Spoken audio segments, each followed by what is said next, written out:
Alhamdulillahi Rabbil Alamin wala aqibatu lil muttaqin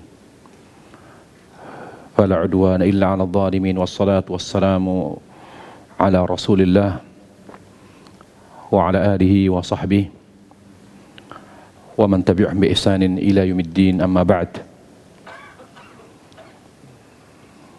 Alhamdulillah, kita bersyukur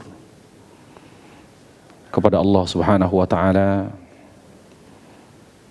yang masih memberikan kita nikmat yang begitu banyak, terutama nikmat hidayah, nikmat yang mengantarkan kita kepada kebahagiaan di dunia dan di akhirat.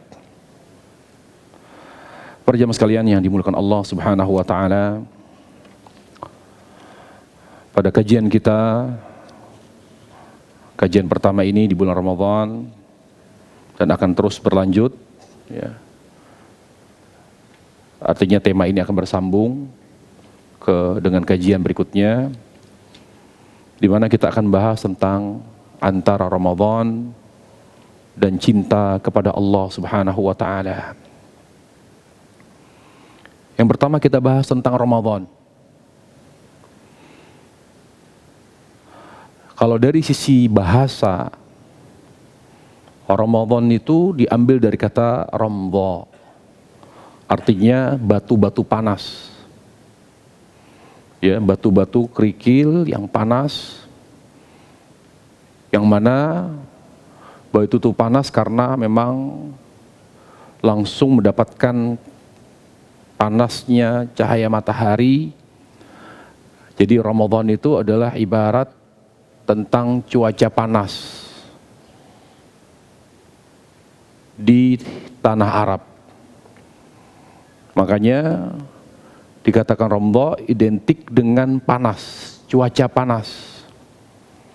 Meskipun nanti Ramadan selalu berubah-ubah dari musim ke musim. Karena ibadah dalam Islam tidak mengikuti tahun Masehi. Ibadah dalam Islam mengikuti tahun Hijriyah. Makanya Allah Jalla wa Ala berfirman, "Yas'alunaka 'anil ahillah, qul hiya mawaqitu lin-nasi wal hajj."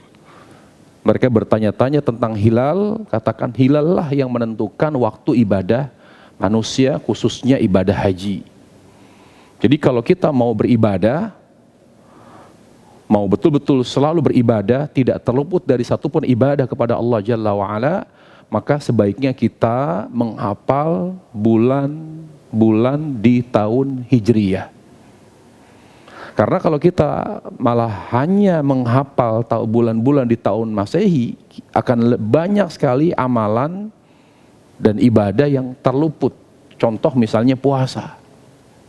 Karena misalnya tentang puasa Ayyamul Bid. Puasa Ayyamul Bid itu kan 13, 14, 15. Karena hubungannya dengan bulan. Apa itu Ayyamul Bid? Kenapa dinamakan dengan hari-hari putih? Karena bulan di saat itu, ya, dalam keadaan purnama. Jadi puncaknya cahaya bulan 13, 14, 15.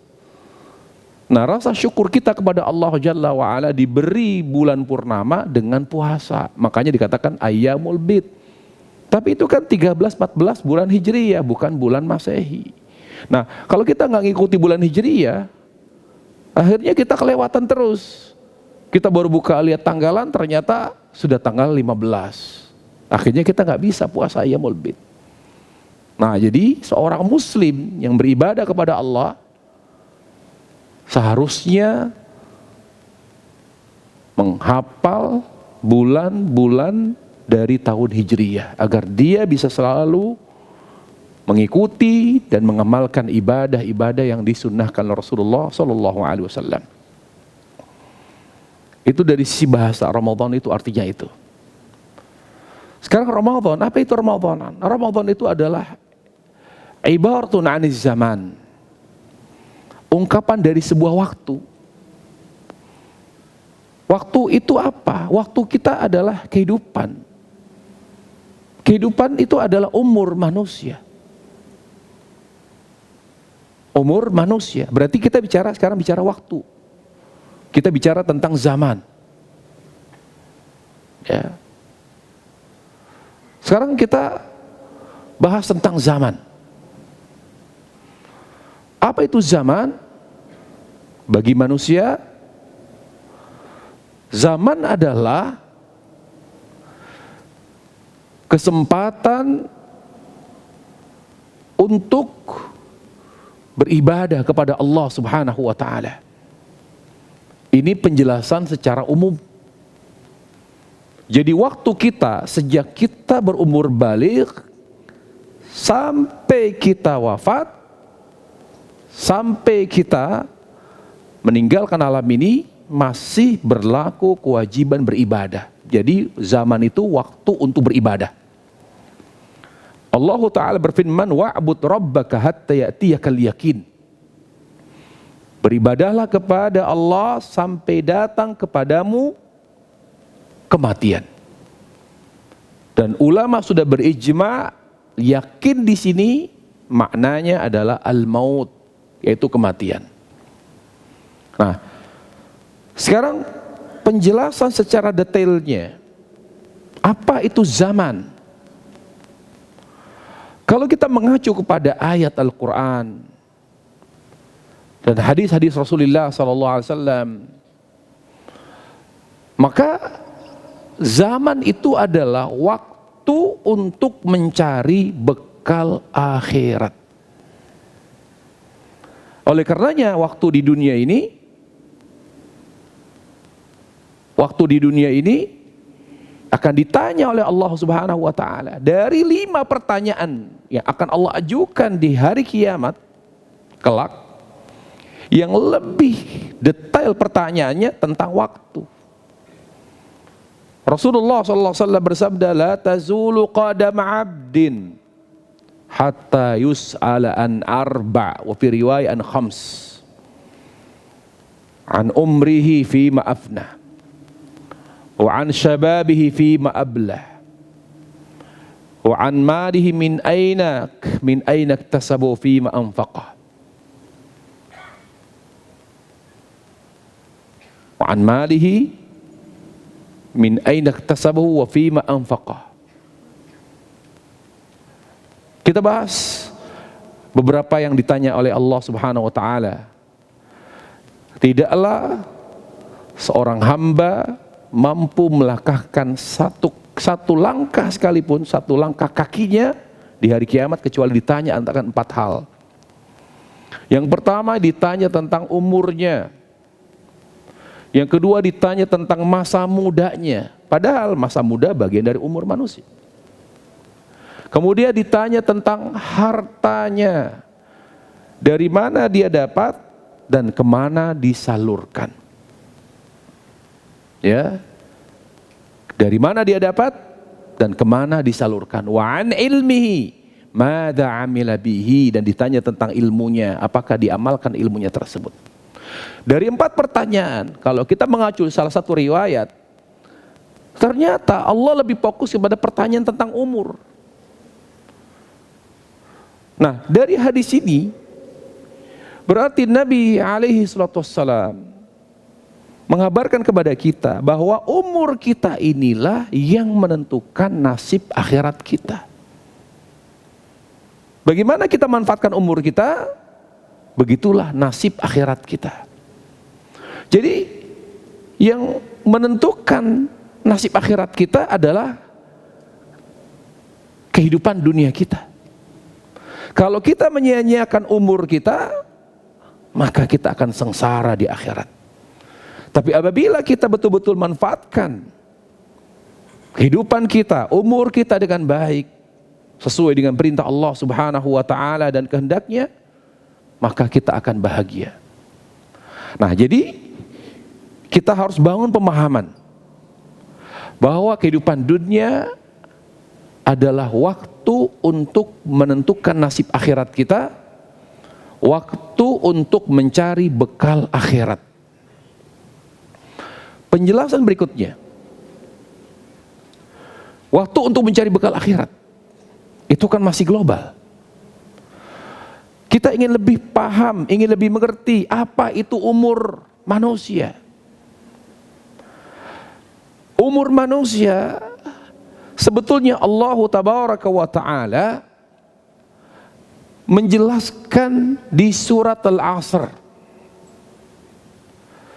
Di surat Al-Asr Allah jelaskan umur kita untuk apa. Seharusnya kita habiskan, kita manfaatkan untuk apa. Dari situlah ia akan membuat kita bisa selamat atau tidak selamat di akhirat. Allah Subhanahu wa taala berfirman, "Wal 'asri innal insana lafi khusrin illa alladzina amanu wa 'amilus shalihat wa tawasaw bil haqqi wa tawasaw bis sabr." Allah di situ bersumpah dengan waktu, dengan zaman. Artinya bersumpah dengan umur manusia. Perhatikan. Kata mufassir, ulama tafsir, tidaklah Allah tabaraka wa ta'ala bersumpah dengan sesuatu melainkan menunjukkan akan pentingnya sesuatu tersebut. Berarti ketika Allah Jalla wa Ala bersumpah dengan umur manusia, hal ini menunjukkan umur manusia sangat penting, jangan disia-siakan. Lalu Allah katakan, innal insana lafi khusrin, sungguhnya manusia dalam keadaan merugi. Di sini kalau bicara merugi bukan merugi di dunia saja, tapi wa fi khusrin, an-nakira fi siyaqil itsbat. Jadi dia nakirah, bukan lafil khusri tapi lafi khusrin, artinya umum. Berarti mencakup kerugian dunia dan akhirat. Jadi kita akan merugi terutama di akhirat kalau kita tidak menjalankan apa yang Allah sampaikan di surat tersebut. Seluruh manusia merugi, kecuali siapa ya Allah yang akan tidak rugi, yang tidak merugi dunia akhirat? Illalladzina amanu wa 'amilus shalihat, kecuali yang beriman dan beramal soleh. Wa tawasaw bil haq, dan selalu berwasiat dalam kebenaran. Wa tawasaw bis sabr, dan selalu berwasiat dalam kesabaran. Para jamaah, mari kita jelaskan illalladzina amanu wa 'amilus shalihat, kecuali yang beriman dan beramal soleh.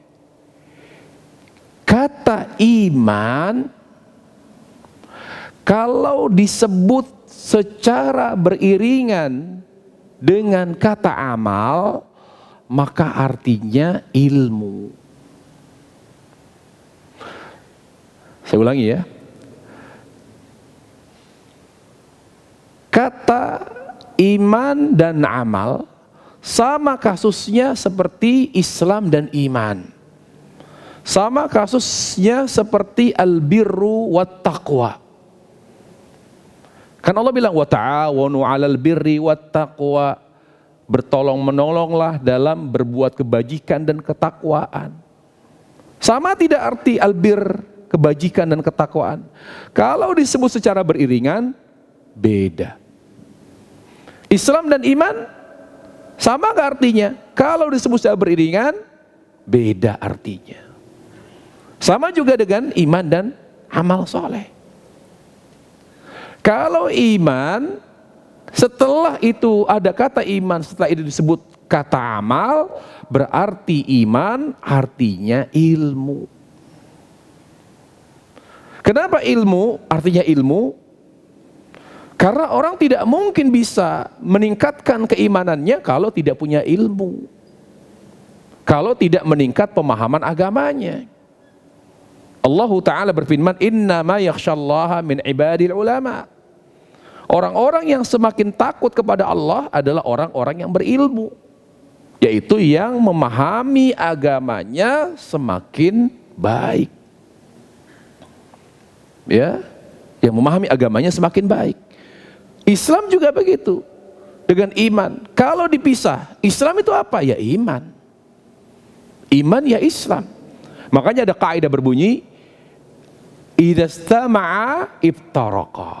Wa idza taraqa istama'a. Dua kata kalau bersatu memiliki makna yang berbeda. Wa idza taraqa, jika dipisah, istama'a, maka maknanya sama.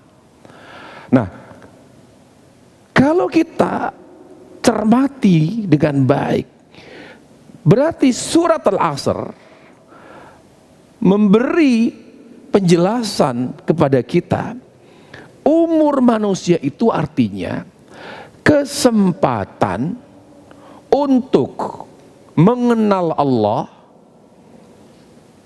melalui ilmu agama. Ingat, kalau dikatakan disebut kata ilmu, artinya ilmu agama, bukan ilmu dunia. Makanya di dalam Al-Quran dan hadis, ketika disebut kata ilmu, artinya ilmu agama, bukan ilmu dunia. Misalnya, Allah Tabaraka wa Ta'ala berfirman, innama yakhshallaha min ibadi ulama.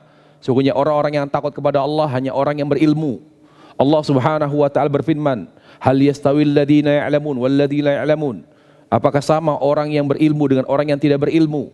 Rasulullah sallallahu alaihi wasallam bersabda, talabul ilmi fardhu ala kulli muslim. Menuntut ilmu wajib atas setiap muslim.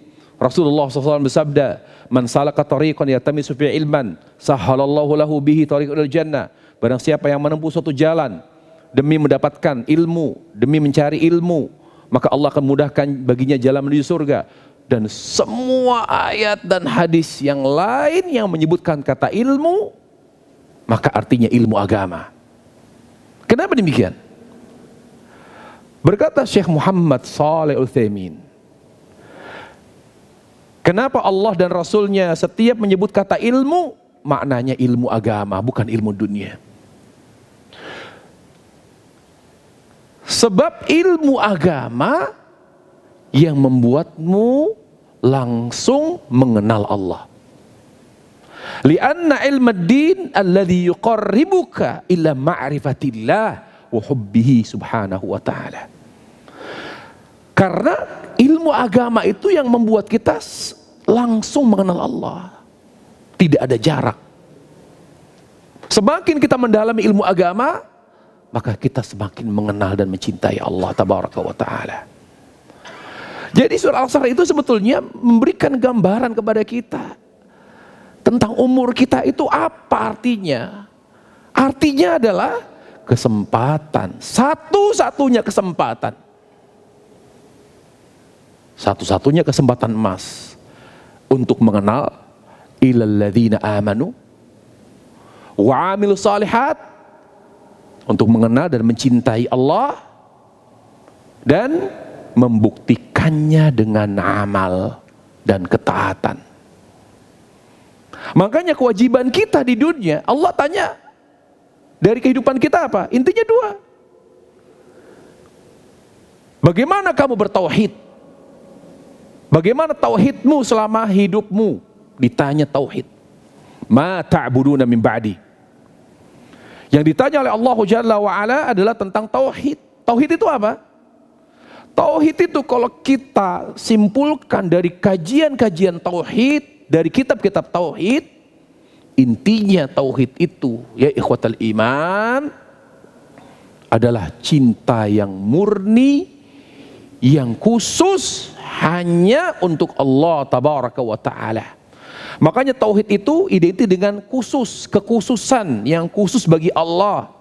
Misal, mau definisikan tauhid yang mana? Terlepas dari polemik, karena sebagian masih mengingkari tauhid yang tiga itu. Walaupun para ulama sudah menjelaskan, sudah ada di zaman tabi'in, disinggung di zaman Ibu Abu Hanifah, bahwa tauhid itu ada tiga. Dalilnya banyak dan memang tidak secara jelas pembagian tauhid menjadi tiga. Kalau dikatakan tidak ada tuh di zaman Nabi alaihissalam pembagian tauhid menjadi tiga, tidak ada di zaman sahabat. Kenapa tidak perlu dijelaskan? Karena memang mereka sudah paham. Semakin kesini semakin bodoh, perlu dijelaskan sehingga orang nggak ngerti tauhid itu apa. Terus tauhid, ya di dalamnya ada tauhid apa saja. Semakin bodoh kaum muslimin sehingga perlu dijelaskan. Nah makanya ada namanya penjelasan tentang macam-macam tauhid. Coba kita buka. Misalnya kita sepakat tauhid itu ada tiga macam. ada tauhid rububiyah, tauhid asma wa sifat, tauhid uluhiyah atau tauhidul ibadah.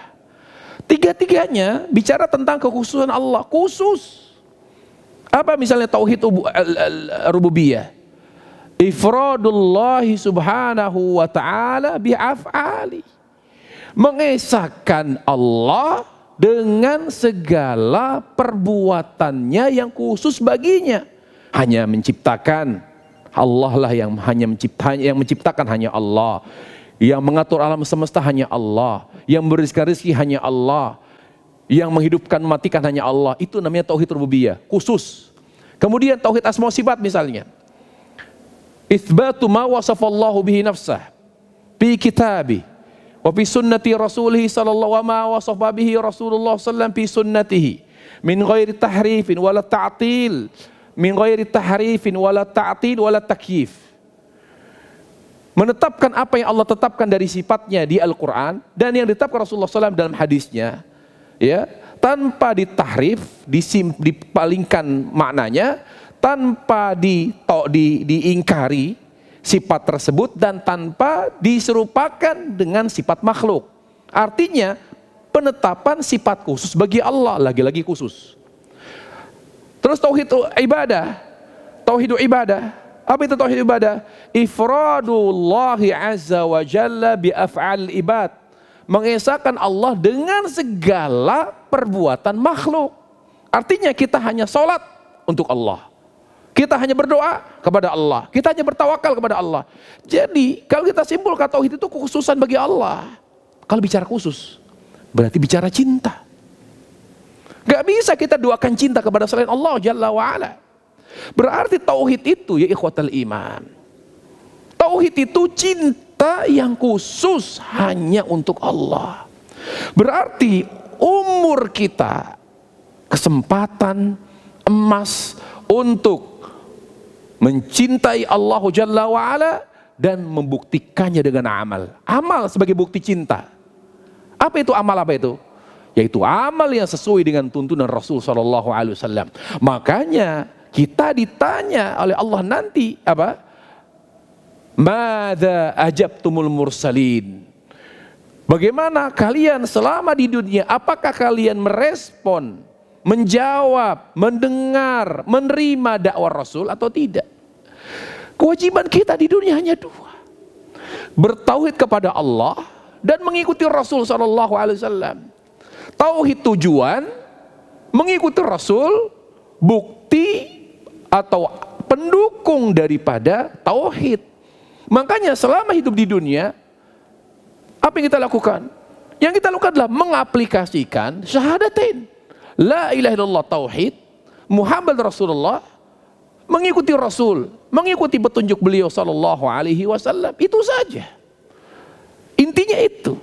Makanya kalau kita bicara agama, semuanya bertolak dari Allah.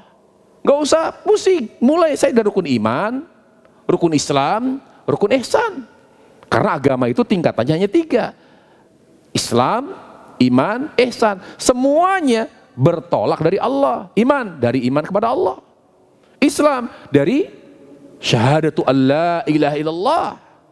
Baru berikutnya Muhammad Rasulullah, wa tuqimas shalah, wa tu'tiyaz zakah, wa tasuma Ramadan, wa tuhajjal baita ini istata'ta sabila. Ihsan, Allah lagi. Anta abudullah ka'annaka tara fa illam takun tara fa innahu yarak. Kamu beribadah kepada Allah seolah-olah kamu melihat Allah. Kalau kamu tidak mampu melihat Allah, maka yakinilah Allah melihatmu. Jadi dari rukun Islam, rukun iman, rukun ihsan, tingkatan agama, semuanya berpulang kepada Allah. Para jemaah sekalian, kembali saya ingatkan, kembali saya sampaikan, umur kita adalah kesempatan untuk mengenal Allah, mencintai Allah, dan membuktikannya dengan amal yang sesuai dengan tuntunan Rasul Sallallahu Alaihi Wasallam. Makanya para jemaah, akhir hayat kita, akhir amal kita bukan tasbih, bukan salat, bukan puasa, bukan yang lain.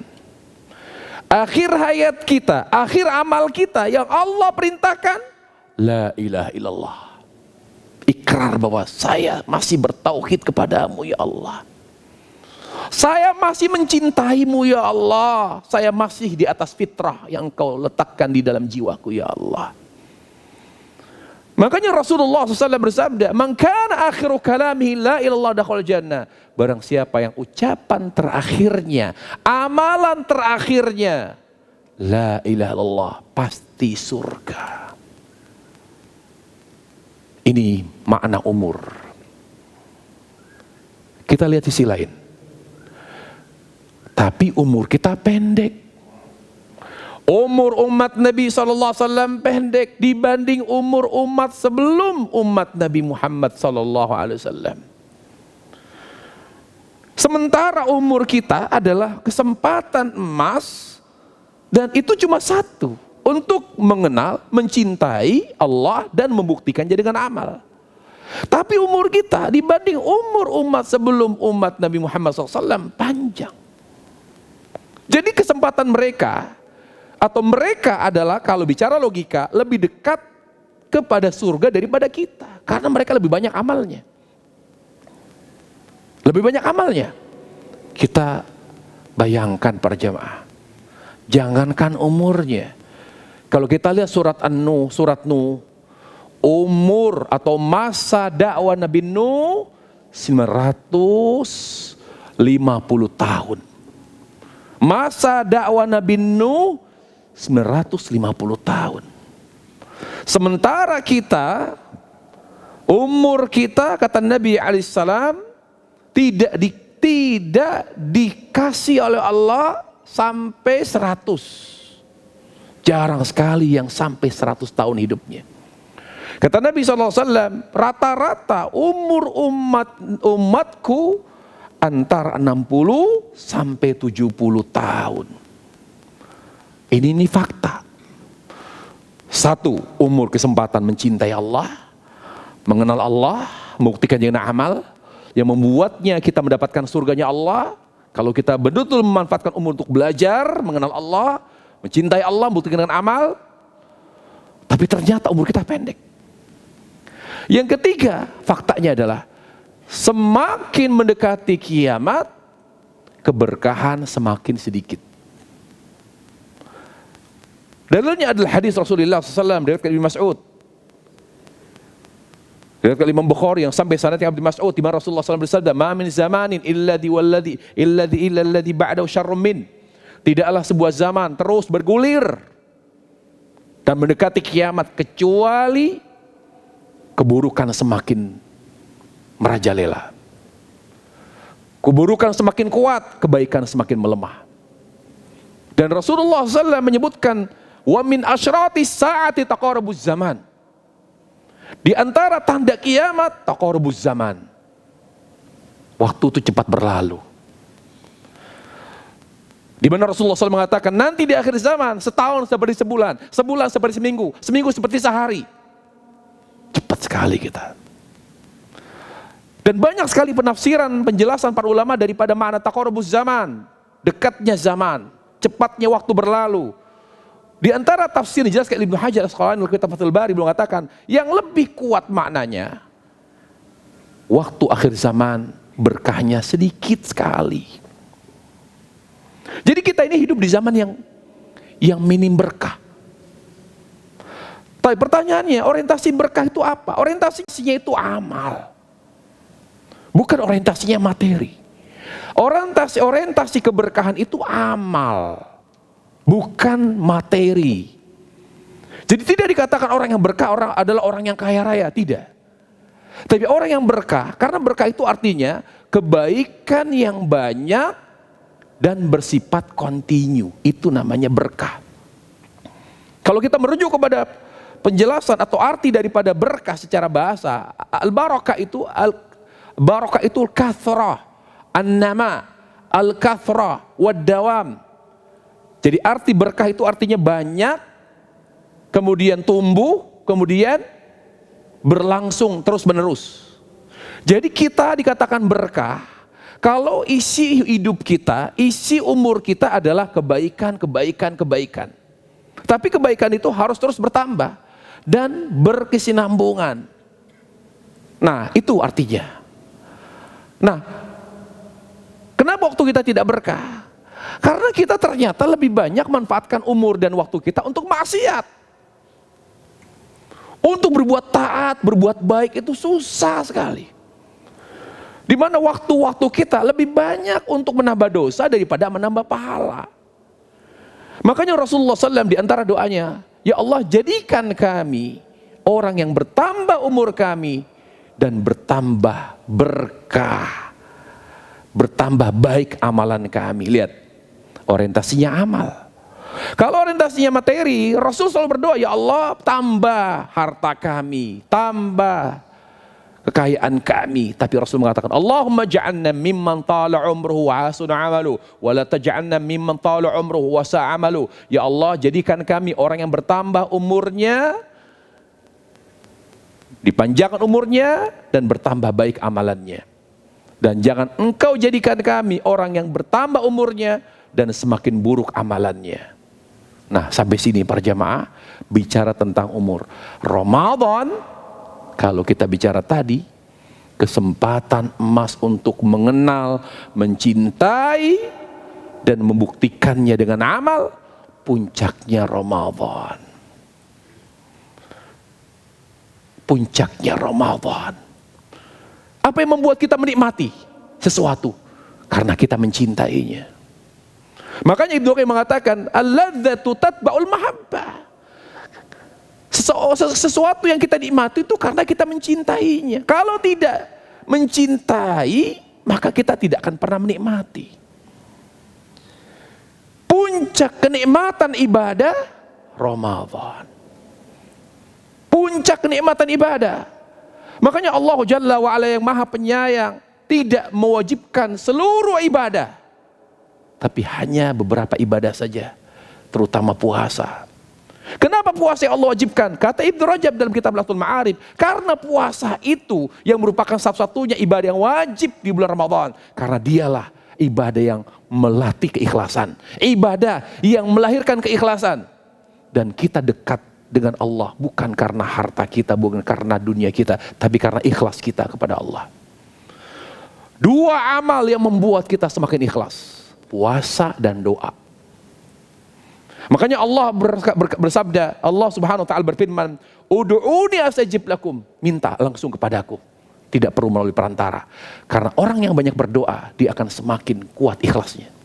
Demikian pula puasa. Makanya Nabi rajin puasa, puasa Daud, bahkan puasa Wisal, beliau melakukan puasa, terus puasa. Mendekati Ramadan di bulan Sya'ban beliau banyak puasa. Melalui penjelasan Aisyah, tidak ada bulan yang mana Rasul banyak puasa sunnah kecuali di bulan Sya'ban. Sampai melewati pertengahan Sya'ban beliau masih puasa. Persiapan supaya lebih menikmati puasa Ramadan. Puasanya, tarawihnya, baca Qur'annya, doanya, dzikirnya, sedekahnya, iktikafnya. Hanya beberapa amal saja. Di situ kita rasakan nikmatnya luar biasa. Di hari biasa kita baca Qur'an saja sulit. Tapi subhanallah ada rasa bersalah, ada rindu kepada Al-Quran. Waktu senggang kita pakai buat ngobrol, kayaknya ada rasa bersalah. Kalau memang kita masih punya rasa cinta kepada Allah. Dan saya sedih ngalami para jemaah. Di bulan biasa untuk baca Quran itu hanya pagi. Tapi subhanallah, yang saya rasakan sendiri, yang saya rasakan secara pribadi, habis subuh kita baca Quran, bangun pagi, tidur istirahat sebentar, bangun pagi. Kalau enggak Al-Quran, rasanya kurang sempurna hidup ini. Asar, ba'da asar atau ba'da zuhur baca Quran lagi. Nanti ba'da asar baca Quran lagi. Kok mudah ya menikmati? Karena Ramadan puncak kenikmatan ibadah kepada Allah. Satu-satunya bulan yang Allah jadikan di mana bulan itu Allah jadikan sebagai bulan kita meluapkan rasa rindu kita, rasa cinta kita kepada Allah. Makanya para jemaah, di bulan Ramadan Allah buka pintu surga, Allah tutup pintu neraka, dan Allah belenggu syaitan. Sampai sini penjelasan tentang Ramadan. Dan insya Allah kita akan lanjutkan di pertemuan berikutnya, yaitu tentang cinta kepada Allah Tabaraka wa Ta'ala. Nanti kita akan korelasikan antara Ramadan dengan cinta kepada Allah Subhanahu wa taala. Demikian kajian kita untuk sesi pertama atau kajian pertama tentang tema antara Ramadan dan cinta kepada Allah. Demikian yang bisa disampaikan. Wassallallahu wasallam wa baraka ala Muhammad wa ala alihi wa sahbihi wasallam. Subhanakallah bihamdika asyhadu an la ilaha illa anta astaghfiruka wa atubu ilaik. Assalamualaikum warahmatullahi wabarakatuh.